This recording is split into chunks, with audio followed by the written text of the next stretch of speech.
E aí galera, primeiro vídeo dessa segunda temporada de Talk to Andy e hoje eu tô com um convidado que eu tava ansiosa pra conhecer pessoalmente, porque olha só, a história é que nós nunca nos vimos pessoalmente e somos amigos há uns 4 ou 5 anos por aí. Eu tô aqui hoje com o Lucas Ortiz. Isso. Ele que é músico há 12 anos e agora ele tá no caminho pra carreira solo, já tá com um CD com o álbum dele e já eu vou mostrar pra vocês. Seja bem-vindo! Boa tarde, primeiramente todo mundo que está assistindo o programa. Para mim é um prazer enorme estar aqui hoje com a Wendy. E a gente, como ela falou, a gente ficou um tempão conversando virtualmente, né? E hoje com a oportunidade de se conhecer pessoalmente. Tirei ele de Amparo, ele que faz suas apresentações lá. Tem focado sua carreira lá em Amparo, né? Isso. Eu nasci, né? Fui criado em Amparo, então o meu trabalho também está sendo assim. Ele nasceu em Amparo e agora está começando a se expandir para cidades vizinhas, mas com a meta de Brasil, né? Sempre pensando para frente. O Lucas, ele toca bateria, toca violão, toca piano assim, e tem mais um? Guitarra, violão. Esse menino aqui é prodígio, toca desde cedo. Mas nem sempre foi fácil, né, Lu? A tua carreira começou desde muito cedo, você começou tocando instrumentos, mas teve um momento da sua vida que você falou, deixa isso quieto, vou fazer outra coisa. Sim, eu comecei, meu primeiro contato com a música foi através da capoeira, né? Sempre gostei muito de fazer esporte, praticar esporte e tal. Então o skate e a capoeira foram duas coisas que me ajudaram muito na trajetória musical. O skate pelo contato com músicas diferentes do que os meus pais ouviam, né? Que eles ouviam muita música sertaneja e tal. Então quando eu saí de casa assim e tive esse contato com o skate, com a rua, aí eu conheci o rap, conheci o rock, o reggae e outras coisas que foram importantes no meu desenvolvimento musical. E aí, através da capoeira, eu tive contato com os instrumentos mesmo, né? Primeiro ali com a parte de percussão, atabaque, pandeiro, birimbau, depois também... Muita coisa. A capoeira é uma coisa muito rica, né? Então, aí depois da capoeira veio também o lance da fanfarra na escola. Ele me contou essa história aí da fanfarra, até fanfarra ele tocou. Eu tocava na fanfarra da escola e tal, até que um dia a professora da fanfarra me chamou, assim, depois que terminou o ensaio da fanfarra. E aí ela falou, Lucas, você tem uma coordenação motora e tal, né? Você não pensa em ser músico, nunca pensou em tocar algum instrumento, alguma coisa. E aí eu fiquei com isso na cabeça, né? Fiquei com esse pensamento na cabeça, até que eu fui procurar um professor de bateria, né, na época, que foi o primeiro instrumento, assim, que eu estudei, assim, oficialmente, digamos assim. Só que, na época, foi difícil também para começar a estudar, né? Porque eu vim de uma família muito simples, tal, e meus pais não tinham grana, assim, para bancar a aula, né? Então, aí, nessa época, aí eu comecei a trabalhar, entendeu? Eu fui em uma lanchonete lá, de Amparo. Levou o currículo lá, e aí, tem emprego, foi isso? Nossa, eu tinha 12 anos. E 12 anos! Não recomendo que façam isso, porque... Trabalho infantil. Isso foi uma coisa que me atrapalhou um pouco na escola, então eu não recomendo, mas... Aí eu fui trabalhar... graças a isso que você começou. Aí com o dinheiro que eu ganhava ali, trabalhando como garçom na lanchonete, eu conseguia pagar a aula de bateria. Só que eu não tinha bateria ainda, né? Eu fazia aula, tinha muita vontade, mas não tinha um instrumento. Então eu treinava muito na bateria imaginária, sempre tocando numa bateria imaginária, assim. E também meu professor na época, o Sandro Leme, lá de Amparo, professor de Amparo, um baterista muito bom. E quando ele não estava no estúdio, ou quando ele estava na casa dele e não estava usando o estúdio, ele deixava eu ir lá estudar. Também. Então pelo menos umas 2, 3 vezes por semana eu ia lá no estúdio dele. E é a prática, pra poder tocar um pouquinho. Música é prática, tem que estar ali o tempo todo, né? E aí depois, aí eu passei por essa fase, aí continuei trabalhando na lanchonete e aí consegui comprar a bateria. E tive minhas bandas de escola na época, né, que é uma coisa que acho que todo mundo passa por essa fase, ter as bandas na escola, tocar, festival de música na escola, interclasse. E aí passei por toda essa fase também, e aí mais ou menos com uns 15 anos veio o piano, né? Aí eu entrei no conservatório de Amparo, né? Então aí quando entrou nessa parte mais harmônica, melódica, é outra forma de se pensar a música, né? Que depois tudo se complementa, mas a princípio é diferente, assim, é uma forma diferente de se pensar. E aí estudei uns 3 anos de piano e depois o violão e guitarra, que daí desde os 19 anos mais ou menos até hoje.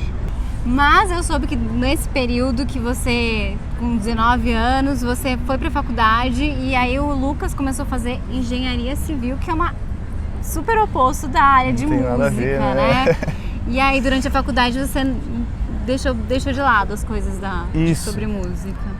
Porque assim, aí quando eu cheguei naquela fase dos 18 anos ali, acho que todo mundo tem essa pressão da família, né? E agora, né? O que você vai fazer da vida, né? Como que...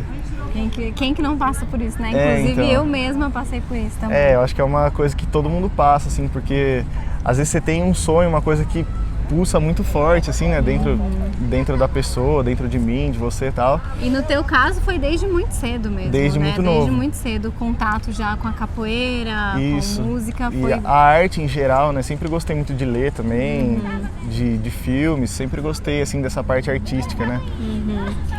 Só uma ligação uma frase que eu sempre falo, as pessoas sempre falam que é muito difícil ser músico no Brasil, mas ninguém nunca toma em conta de como que é difícil pro músico, pro artista não ser artista.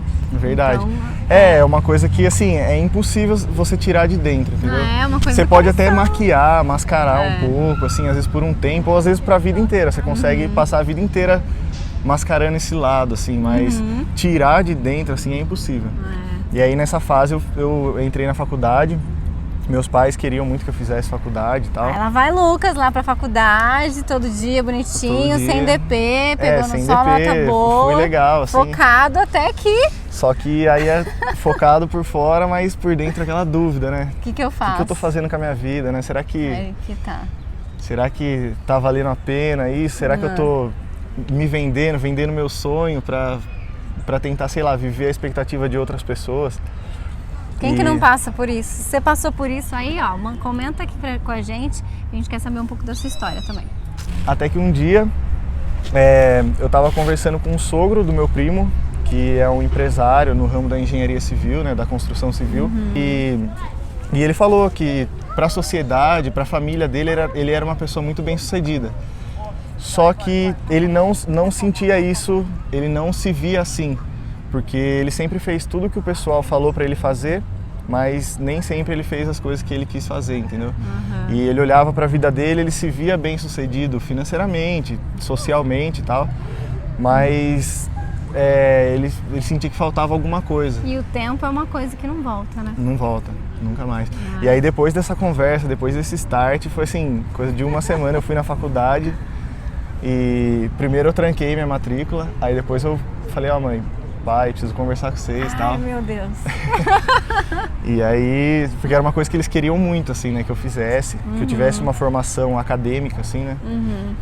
E aí a gente conversou, no começo não foi muito fácil para eles assimilarem isso aí, mas era o que eu queria fazer, é o que eu sinto que me mantém vivo, então eu precisava trancar esse curso e seguir com a minha carreira musical. Então acho que nesse período eu fiquei mais ou menos um ano e 3 meses, 1 ano e meio sem tocar nada, assim, mas na cabeça era só a música que passava. Meu pai, eu tava aqui pensando em nós agora, com as fitas do Djavan e ouvindo a chuva caindo lá fora. Aquela sexta-feira não sai da memória, se eu soubesse eu tinha te dado um abraço foda. Sei lá, fica só mais. E o Lucas, pra chegar até aqui hoje, ele teve um caminho que teve bastante referências. Muito. Hoje ele trabalha com rap, é o foco dele, ele já tem um trabalho autoral lindo, que daqui a pouquinho eu vou mostrar pra vocês, tá aqui. Mas eu quero que você me conte um pouco das referências. Como que você chegou até o rap? Então, quando eu era criança, em casa sempre teve muita música, assim, meus pais sempre ouviram muita música. Mas eles ouviam muita música sertaneja, sabe? Almir Sater, Renato Teixeira, essa praia, Sim, assim. MPB também, Isso. né? Meu pai gostava muito de Zé Ramalho também. Era uma coisa que ele ouvia muito, assim. E aí quando que eu comecei a sair para brincar na rua, assim, comecei a conhecer o pessoal do skate, aí eu tive um contato com o rap, o primeiro contato, assim. Na época, o Racionais tava assim no auge, né? Sempre teve, na verdade. acho que é o grupo de rap mais relevante do Brasil. Sim. Mas na época, assim, era o auge do auge, assim, do Racionais. Aqui estou mais um dia. Isso. Essa Essa música é clássica, né? Essa é. Então, até na Unicamp, essa música é material obrigatório como leitura para a prova da Unicamp. Não acredito, é mesmo? Diário de um Detento. Então, aí eu tive esse contato com Racionais, Charlie Brown na época também estava, assim, no auge. Linkin Park, assim, uma banda internacional que também me influenciou muito. E aí eu tive esse contato com uma música diferente do que eu ouvi em casa. Sim. E aí eu fiquei fascinado, né, com isso, essa coisa diferente, essa coisa que pra mim era mais nova. moderno pra gente, então. né? Mais a nossa geração, né? E aí, desde essa época, dos 6, 7 anos de idade até hoje, eu sempre ouvi muito rap. Muito mesmo. Só que eu não escrevia. Eu era um espectador, assim, mas não escrevia. Aí, há uns 2 anos atrás, eu comecei a fazer uma pesquisa sobre o hip hop, o movimento hip hop, né? E fiz uma imersão, assim, muito profunda em ouvir disco de rap, né? Então, eu ouvi muito rap. E isso foi despertando alguma coisa em mim que eu não sabia o que era, mas alguma coisa estava acontecendo. Acho que, né, para poder escrever, isso. né? Aí eu escrevi um poema, que inclusive é a faixa 1 do meu trabalho. É um poema. Brasil a seco. Isso. E é a seco porque não tem um instrumental, né? Não tem uma base de fundo. Tá. E o A com crase errado é proposital também. É, porque é masculino, isso. né? E porque essa intenção... Esse aqui que é o trabalho do Lu. É o primeiro, né, Lu? Isso, O primeiro de filho. Muitos. Se Deus quiser. Amém. E aí escrito errado, né? Porque a gente sabe que no Brasil tem muita coisa errada, né? Então foi esse o propósito, assim. Desde o começo já observadora e Sim. crítico também com a situação do país, né? Sim. É igual a gente estava conversando, eu me considero uma pessoa tímida, assim, sabe? Eu falo pouco, às vezes eu falo bastante, mas na maior parte das vezes eu falo pouco, falo menos. Aqui, graças a Deus, ele tá falando bastante. E ouço mais. E eu observo muito também, então eu sempre fui muito atento em relação a essas coisas, né? Sempre gostei de estar meio por dentro, assim. E aí eu escrevi, só que na época, como era uma coisa que eu nunca tinha feito, a gente tem aquela insegurança. Sim, eu sempre tenho. Será que tá rolando? O que será que as pessoas vão achar, entendeu? Até que um dia deu um start, assim, falei, não, eu vou gravar isso aqui e vou colocar no Instagram. Aí eu gravei. Vamos ver o que o pessoal fala, né? Aí eu gravei o videozinho, coloquei no Instagram ali 1 minuto e tal. Sim. E teve uma resposta muito positiva, assim, dos meus seguidores. E aí na sequência eu falei, eu acho que dá pra fazer alguma coisa nesse sentido, assim. Então aí eu já escrevi minha primeira música, que é a segunda faixa do CD. L Missão. L Missão. Então L Missão é que assim, L é a inicial do meu nome, né? Eu coloquei ali o L. Missão é tipo mais ou menos o que eu quero fazer dentro do rap. É como se fosse a missão do Lucas no rap, no hip hop, na sociedade. Olha aí, eu tenho certeza que vocês estão curiosos pra ouvir também, né? A gente vai colocar umas músicas aqui. E aí foi a primeira música que foi quando eu criei o canal no YouTube, criei minha página no Facebook. E aí comecei a ter essa intenção de ter uma carreira nesse gênero musical, né? Muito legal. E já que a gente está falando aqui de Racionais, sobre referências, é claro que eu ia pedir pro Lucas dar uma palhinha aqui pra gente e tocar uma música que foi referência pra ele desde a infância, né? Que é o direto da Lagoa do Taquaral, com a barca aqui atrás. Lucas Ortiz tocando Racionais. Vou fazer Jesus Chorou. Bora? O que é e o que é clara e salgada, cabe em um olho e pesa 1 tonelada. Tem sabor de mar, pode ser discreta, inquilina da dor, morada predileta na calada. Ela vem, refém da vingança, irmã do desespero, rival da esperança. E pode ser causada por vermes imundanas e o espinho da flor. Cruel que você ama, amante do drama, vem pra minha cama por querer. Sem me perguntar me fez sofrer, e eu que me julguei forte, e eu que me senti. Serei um fraco quando outras delas vir, mas se o barato é louco, o processo é lento no momento. Deixa eu caminhar contra o vento, que adianta eu ser durão, o coração ser vulnerável, o vento não. Ele é suave, mas é frio e implacável, é quente, borrou a letra triste do poeta. Só correu no rosto pardo do profeta. Verme sai da reta, a lágrima de um homem vai cair. Esse é o seu B.O. pra eternidade, diz que homem não chora, tá bom, falou. Não vai pra grupo irmão, aí Jesus chorou.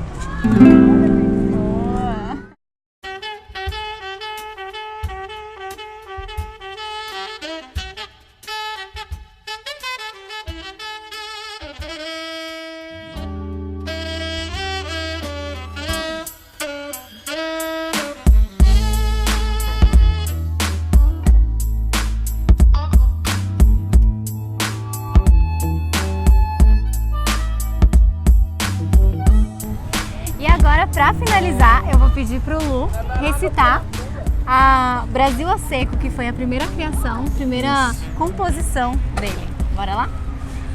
500 anos, a realidade é a mesma. Corrupção, mentira, descaso, juros, sujeira. Desde a primeira caravela, nosso rei Manuel I trouxe o nepotismo à vera. Mira e me erra com essa história de democracia. No DNA do capitalismo, a voz do povo é utopia. Agonia, exposta no corredor onde corre a dor nos hospitais. É olho por olho, dente por dente. Quem tem menos chora mais. E quem é que dorme em paz, hein? Com tanta bala perdida. Roubaram a segurança e o artigo 3, direito à vida.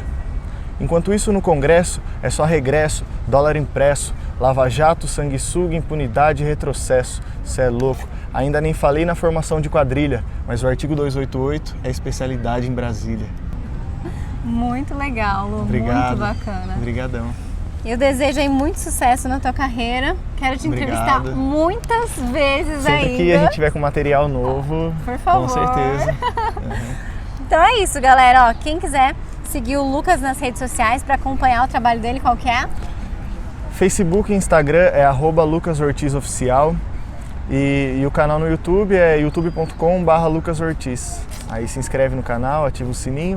Isso aí. Porque aí sempre que... O sininho é isso, né? Quando a gente posta vídeo, quando aparece... posta algum vídeo, então aparece é lá a notificação pro pessoal. E pra mim é um prazer muito grande estar aqui hoje, Ai, que lindo. participando dessa entrevista com essa pessoa incrível e uma jornalista talentosíssima, Obrigada. apresentadora, mestre de cerimônia, modelo, entre Obrigada. outras qualidades. O que tiver aí nós estamos fazendo, Com né? certeza. Vamos sempre na luta mesmo. Com certeza. Gente, então tá aqui, ó, o trabalho do Lucas. Fiquem à vontade para seguir ele, esse gatinho aqui, ó, nas redes sociais. E a gente se vê no próximo episódio aqui do Talk to Andy. Tchau, tchau. Beijo, até mais. Tchau, tchau. Essa daqui eu escrevi pelo meu povo. Um grito cansado há tanto tempo calado nesse jogo. Abraço a luta dos meus como minha luta também. Nosso time unido vale mais que as de 100. O conhecimento fica difícil de chegar. Não é o diploma e nem papel que cê pode comprar. É mais profundo, compreendeu? O tesouro do sábio tá naquilo que...